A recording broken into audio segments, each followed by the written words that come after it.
ಇವತ್ತು ಇಡೀ ಕರುನಾಡು D boss ಹುಟ್ಟುವ ಸಂದರ್ಭದಲ್ಲಿದೆ. ಈ ಸಂದರ್ಭದಲ್ಲಿ ಇವರು ವಿಶೇಷ ವ್ಯಕ್ತಿ ನಮ್ಮ ಜೊತೆ ಇದ್ದಾರೆ. ಇವರು ಡಿ ಬಾಸ್ ಅವರ ಅಭಿಮಾನಿ. ಅವ್ರ ಹತ್ರ ಮಾತಾಡ್ಸೋಣ. ಏನ್ ಸರ್ ಇದು? ಟೀ ಶರ್ಟ್ ಸರ್, ಇದು ದರ್ಶನ್ ಅವ್ರದ್ದು ಡಿ ಬಾಸ್. ಇದು 250 ಸರ್. ಬೇರೆ ಏನೇನಿದೆ? ಸಾಲ್ ಇದೆ ಮತ್ತೆ ಬ್ಯಾಡ್ಜ್ ಇದೆ. ಡಿ ಬಾಸ್ ಎಷ್ಟು ಇಷ್ಟ ನಿಮಗೆ? ನಮ್ಗೆ ಅವರು ಅವಾಗಿನಿಂದ ನಾವು 15 ವರ್ಷದಿಂದಲೂ ಟಿ ಶರ್ಟ್ ಸಾಲು ಬ್ಯಾಡ್ಜ್ ಎಲ್ಲ ಮಾರ್ಕೊಂಡು ಬರ್ತಾ ಇದ್ವಿ. ಇವಾಗಲೇ ಮಾಡ್ತೀವಿ.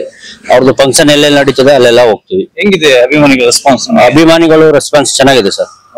ಒಂದು ವಾರದಿಂದನೇ ಬರ್ತಾ ಇದಾರೆ. ಇಲ್ಲಿ ಹಬ್ಬ ತರ ಮಾಡ್ತಾ ಇದಾರೆ. ಡಿ ಬಾಸ್ ಅಂದ್ರೆ ನಮ್ಗೆ ಅಷ್ಟು ಇಷ್ಟ. ಜನಗಳಿಗೂ ಅಷ್ಟೇ. ನೋಡಿ ಇವಾಗಲೇ ಇನ್ನು ಸೇಮ್ ಸರ್. ಇಲ್ಲಿ ನೋಡಿ ಫ್ರಂಟ್ ಈ ತರ ಇದೆ ಬಾಟ ಇರೋದು. ಮತ್ತೆ ಅದೇ ಬ್ಯಾಕ್ ಸೈಡ್ ಈ ತರ ಇದೆ. ಅವ್ರು ಎದೆಗೆ ಹಾಕ್ಸಿದಾರಲ್ಲ ಅದೇ ಸೇಮ್ ಇಲ್ಲ ಹಾಕ್ಸಿದೀವಿ. ಮತ್ತೆ ಅವ್ರದ್ದು ಒಂದು ಇದು ಹಾಕ್ಸಿದೀವಿ. ನಮ್ಮ ಕರ್ನಾಟಕದ ಫ್ಲಾಗ್ ಒಂದು ಹಾಕ್ಸಿದೀವಿ ತೊಳಗೆ. ಅದು ಹಾಕಂದ್ರೆ ಬಹಳ ಚೆನ್ನಾಗಿ ಕಾಣುತ್ತೆ. ಅದು ಸರ್ ನಮ್ಗೆ ಅಭಿಮಾನ. ಶಾಲಲ್ಲೂ ಅವರ ಫೋಟೋ ಹಾಕಿದ್ದೀರ? ಆ ಸಾಲ್ಗೂ ಇಲ್ಲಿ ಫೋಟೋ ಹಾಕಿದ್ವಿ. ಸಾಲ್ಗೂ ಅದು ಒಂದು ಸ್ಟಿಕ್ಕರ್ ಮಾಡಿಸಿ ಡಿ ಬಾಸ್ ದರ್ಶನ್ ಅಂತ ಹೇಳಿ ಈ ತರ ಬರುತ್ತೆ. ಇದಿಷ್ಟು? ಇದು 50 ರೂಪಾಯಿ ಸರ್. ನಿಮ್ಮ ಹೆಸರು? ಗಿರೀಶ್ ಅಂತ. ಇದು 30 ರೂಪಾಯಿ ಸರ್ ಬ್ಯಾಡ್. ಇದು 30 ರೂಪಾಯಿ. ಒಂದಿಷ್ಟು ಸೇಲ್ ಆಗುತ್ತೆ ಒಂದಿನ? ಇದು ಖಾಲಿ ಆಗ್ಬಿಡುತ್ತೆ ಸರ್. ಸಾಯಂಕಾಲದೊಳಗೆ ಖಾಲಿ ಆಗ್ಬಿಡುತ್ತೆ. ಇನ್ನೂ ಇದೆ ಮನೇಲಿ. ಸಾಯಂಕಾಲ ಮತ್ತೆ ನಾಳೆ ತಂದು ಮಾರ್ತೀವಿ. ಇದು ಎಲ್ಲಿ ಪ್ರಿಂಟ್ ಹಾಕ್ತೀರಿ? ಇದೆಲ್ಲ ಅಂಗಡಿಲಿ ಹೇಳಿದ್ರೆ ಹಾಕೊಡ್ತಾರೆ. ಈ ತರ ನಮ್ಗೆ ಈ ತರ ಬೇಕು, ಇಷ್ಟು ಪೀಸ್ ಬೇಕು ಅಂತಂದ್ರೆ ಒಂದು ಬೆಲೆ ಕಡಿಮೆ ಮಾಡಿ ಇದು ಮಾಡ್ಕೊಡ್ಬೋದು. ನಾವು ಒಂದು 30-40 ರೂಪಾಯಿ ಇಟ್ಕೊಂಡು ಇಲ್ಲಿ ತಂದು ಮಾಡ್ತೀವಿ ಅಷ್ಟೇ. ನಮ್ದು ಊರಿಲ್ಲ ಸರ್, ನಾಗರಬಾವಿ. ಎಷ್ಟು ವರ್ಷದಿಂದ ಮಾಡ್ತಾ ಇದ್ದೀರಿ? ಇಲ್ಲಿ ನಾವು ಒಂದು 12-13 ವರ್ಷದಿಂದ ಮಾಡ್ತೀವಿ. ಸೇಮ್ ಇದೆ. ಅವ್ರ ಹುಟ್ಟಹಬ್ಬಕ್ಕೆ ಯಾವಾಗ್ಲೂ ಅವ್ರು ಮಿಸ್ ಮಾಡಿಲ್ಲ. ಮನೆ ಹತ್ರ ಟಿ ಶರ್ಟ್ ತಂದು ಇದು ಮಾಡೋದು.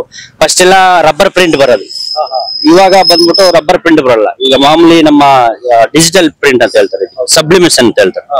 ಫುಲ್ ಪ್ರಿಂಟ್ ಅಂದ್ರೆ ಒಳಗಡೆ ವೈಟ್ ಇರುತ್ತೆ. ಈಗ ನಾವು ಕಲರ್ ಜೆರಾಕ್ಸ್ ತೆಗಿತೀವಿ ಆ ತರ ಪ್ರಿಂಟ್ ಎಲ್ಲ ಚೆನ್ನಾಗಿದೆ. ಇದು ಈಸಿ. ಆಮೇಲೆ ಡಿ ಬಾಸ್ ನ ಮೀಟ್ ಮಾಡಿದ್ರೆ? ಇಲ್ಲ ಸರ್, ಯಾವಾಗ್ಲೂ ಮಾಡಿಲ್ಲ. ಮಾಡಕ್ ಆಗಲ್ಲ, ಸುಮ್ಮನೆ ಏನಕ್ಕೆ ರಿಸ್ಕ್ ತಗೊಳ್ಳೋದು ಅಂತ ಹೇಳಿ. ಡಿ ಬಾಸ್ ಏನಾದ್ರು ಹೇಳ್ಬೇಕಿದ್ರೆ ನಮ್ಮ ಮೂಲಕ ಏನ್ ಹೇಳ್ತೀರಿ? ಇಲ್ಲ ಸರ್, ಅವರು ಮಾಡೋದು ಕಾರ್ಯ ಇದು ಎಲ್ಲ ಜನಕ್ಕೆ, ನಮ್ಗೆ ಅಲ್ಲಿ ಯಾರಿಗೆ ಅಲ್ಲಿ ಬಹಳ ಒಳ್ಳೇದು, ಚೆನ್ನಾಗಿ ಮಾಡ್ತಾ ಇದಾರೆ. ಅದೊಂದು ಹೇಳ್ಬೋದು ಸರ್. ಮುಂದೆ ಡಿ ಬಾಸ್ ಯಾವ ತರ ಸಿನಿಮಾ ಮಾಡ್ಬೇಕು? ಇನ್ನೂ ಚೆನ್ನಾಗಿ ಮಾಡ್ಬೇಕು ಸರ್. ಈಗ ಹೆಂಗೆ ಇದು ಮಾಡ್ತಾ ಇದಾರೆ ಬೇರೆ ಇಂಡಸ್ಟ್ರಿ ಅವರೆಲ್ಲ ನಮ್ ಕಡೆ ನೋಡ್ತಾ ಇದಾರೆ, ಅದೇ ತರ ಮಾಡ್ಬೇಕು.